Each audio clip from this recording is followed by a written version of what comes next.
Hello, gorgeous soul. I've had to redo 4 of my videos because I said Mars was retrograde for 6 months. It isn't. And what I meant is Mars is in Gemini for 6 months and it is currently retrograde until January the 12th. So it has created such drama in the world with all this hacking on Instagram, and everyone I know has gone through quite the hard time. And don't forget, we are also, with this full moon in Taurus, eclipse, still in eclipse season. So we're basically all in the birthing process, okay? We're coming through something, we're being tested a little bit, but when we come out the other end, it will be a brand new world. Here's your monthly astrology.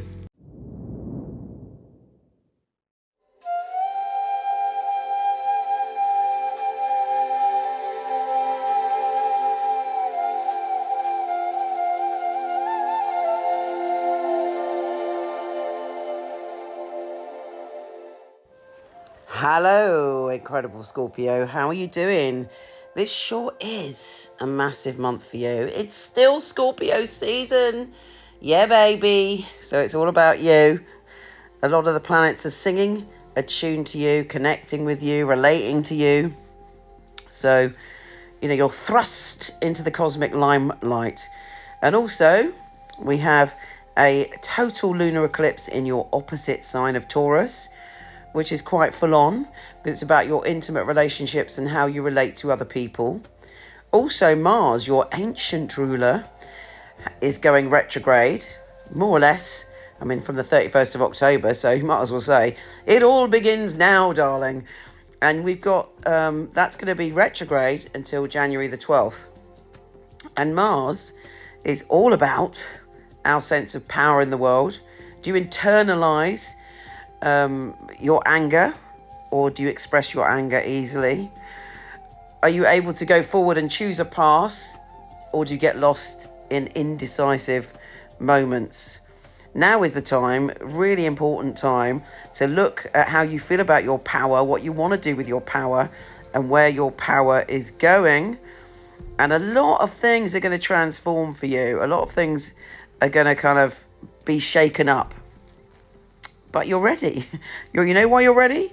Because a lot of the cosmic energy is about you, becoming you, being the magician in your life, and having the strength to make the changes that you want to make.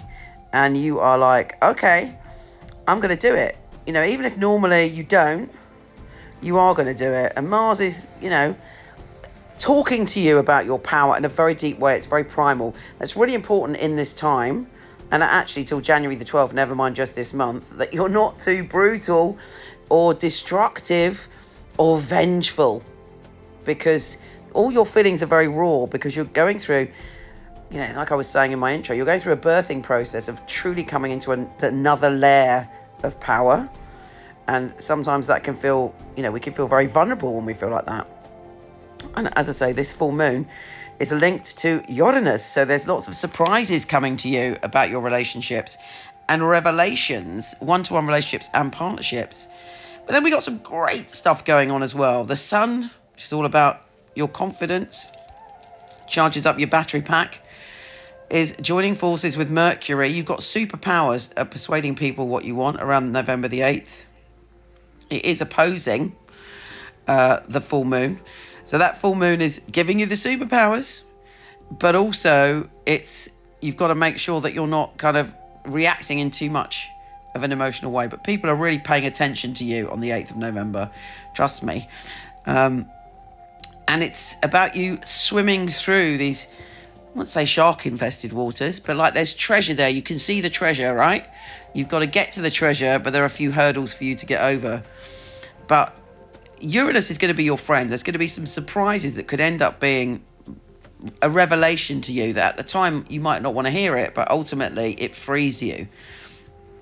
And you're looking at, when it comes to your commitment to your family and the decisions you want to make with Mercury square Saturn on the 10th, you're like, do I put myself first or do I compromise for my family? And you have to find the truth in that, weighing up all this stuff to do with your power. And I would suggest that you don't disempower yourself at all this month, but on the other hand, you don't just act as if you're the only person that exists, which can be tempting when there are these kind of struggles. But you're super psychic as well, because Venus is trine Neptune. Venus is in your sign. Mercury is in your sign. The sun is in your sign. You've got all this sort of, superpowers to express yourself and you're being helped by your intuition, actually. And your heart is opening up on a new level. Could even be that you meet someone that suddenly makes you feel tender and open. And you go, oh, this is what it feels like to be loved. Whether that's an in love or whether it's a kind of just someone you meet that gets you and they open up your heart remains to be seen. Venus is also in your sign, sextile Pluto, your ruler. And again, I reckon there's going to be a lot of conversations that are totally overwhelmingly truthful, and you're expressing yourself and finding ways to express your power and who you are in ways that you couldn't do before. And also, there's going to be this moment where you, well, as I say, there might be the tendency to lose your temper, which I don't recommend. There's a moment when you realise how you've compromised your power in some way and you want that back. When the energy moves into, Mercury is also trine Jupiter, Venus is trine Jupiter, you've got all these fabulous things that make you creative and open and joyful and laughter and wonder from the 15th onwards. And then when Venus enters Sagittarius and Mercury enters Sagittarius, leaving your sign, rather than that being bad news, that's bloody good news, because it makes you able to lay foundations. And with the new moon as well, you're able to go, okay, I've dealt with that stuff, I've learned what I need to do to be in my power. And I've also now learning what it is to share, to really get closer and more intimate with people and to feel secure in myself and secure in the relationships around me, probably because you've expressed your truth at the beginning of November. So it is full on. We have Mercury and Venus conjunct. You may be making a commitment around the 21st, and you'll know what you need to let go of to move on with that new moon in Sagittarius. It's a powerful time for you, my darling. Take care, and I'll speak to you soon. I've had my psychic company for over 20 years. I've always been exceptionally picky about who I have on my team. My psychics are incredible people. They're all emotionally intelligent. They give a very accurate and specific reading, and they're all beautiful and different in their own right. So we got our fabulous psychics here.